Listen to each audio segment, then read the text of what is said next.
بسم اللہ الرحمن الرحیم۔ السلام علیکم پیارے دوستوں۔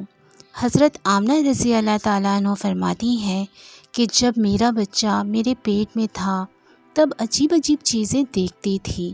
اگر میں گھر سے باہر نکلتی تو بادل کا ایک سایہ میرے اوپر آ جاتا اور مجھے دھوپ نہ لگتی۔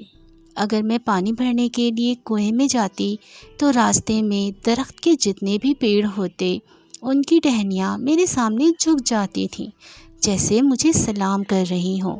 میں حیران تھی کہ آخر یہ سب میرے ساتھ ہی کیوں ہو رہا ہے۔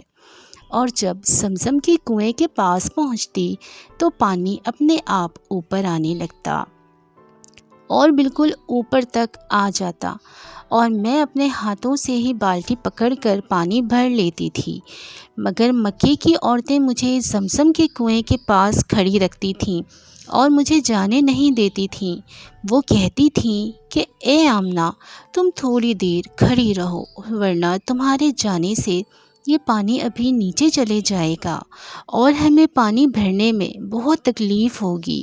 اسی طرح حضرت آمنہ رضی اللہ تعالیٰ عنہ فرماتی ہیں کہ میں عورتوں سے سنا کرتی تھی کہ جب بچہ پیٹ میں ہوتا ہے تو ماں کو بہت زیادہ تکلیفیں جھیلنی پڑتی ہیں، کبھی ہاتھ پاؤں میں درد، کبھی سر میں درد، کبھی الٹی، کبھی بخار ہونا، کبھی چڑچڑاپن۔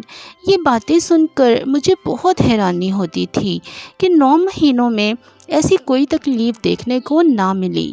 یہاں تک کہ میرا بچہ جب میرے پیٹ میں رہا تو میرے سر میں درد تک نہ ہوا۔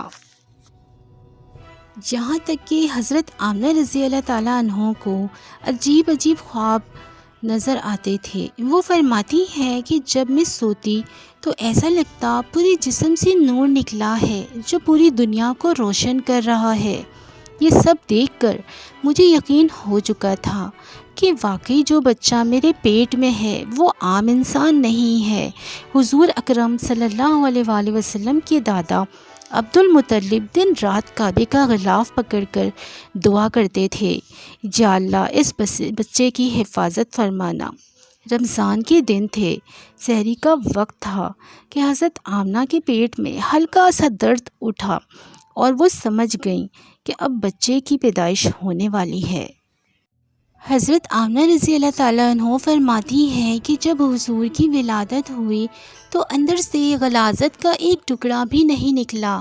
جب لڑکا پیدا ہوتا ہے تو اس کا ختنہ نہیں ہوا ہوتا، لیکن ہمارے نبی صلی اللہ علیہ وآلہ وسلم جب پیدا ہوئے تو ماں کے پیٹ کے اندر ہی ختنہ ہوا تھا۔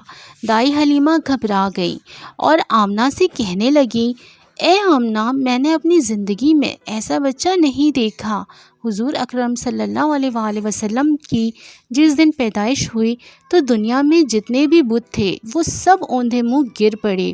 ایران کے بادشاہ کے دربار میں 1000 سال سے ایک آگ جل رہی تھی۔ وہاں لوگ آگ کی پوجا کیا کرتے تھے۔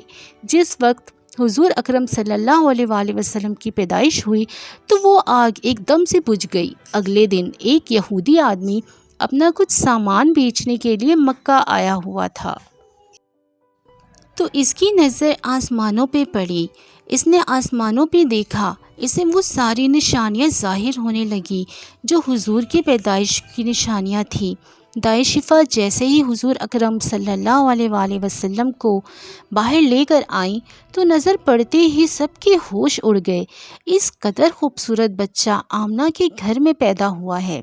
سارے چچا بھی اپنے بھتیجے کو دیکھ کر بہت زیادہ خوش ہوئے، یہاں تک کہ جب ابو لہب کی باندی صوبیہ نے آ کر ابو لہب کو خوشخبری سنائی کہ اے ابو لہب، تجھے بھتیجا مبارک ہو، یہ سن کر ابو لہب اتنا خوش ہوا کہ اس نے اپنی باندی صوبیہ سے کہا، جا، میں نے تجھے اپنے بھتیجے کی خوشی میں آزاد کر دیا۔ عبد المطلب بوڑھے ہو چکے تھے، لیکن پھر بھی ماری خوشی اپنے پوتے کو گود میں لیے کعبے کی طرف دوڑتے چلے جا رہے تھے۔ سارے مکے والے خوشی سے نعرہ لگاتے ہوئے حضرت عبد المطلب کے پیچھے چل رہے تھے۔ ایک آمنہ کا لال، ایک فاطمہ کا لال، نانا بھی ہے بے مثال تو نواسہ بھی بے مثال، سبحان اللہ۔